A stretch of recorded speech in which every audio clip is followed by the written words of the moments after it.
กำคนไข้นิ้วล็อกนะฮะกำเต็มที่เลยคนไข้บอกว่ากำมือได้ไม่สุดกำไม่ได้ไม่สุดเนาะเหยียดดิฮะตอนนี้ยังไม่ล็อกแต่ว่ากำได้ไม่สุดใช่ไหม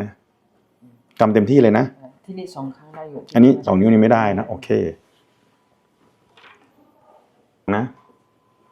นี่คือเส้นเอ็นนะไอ้ตำแหน่งที่ติดคือตรงนี้นะ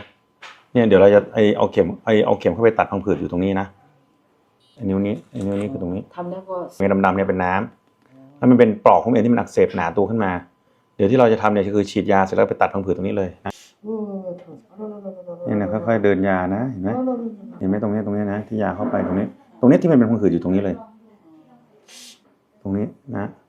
เนี่ยตรงนี้เป็นเข็มเข้าไปเนี่ยเข้าไปตัดพังผืดตรงนี้นะเห็นเข็มไหม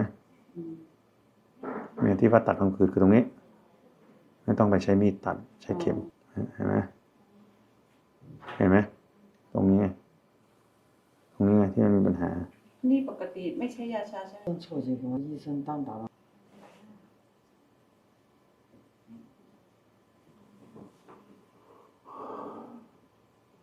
กำหมัดเลยกำลงมาเลย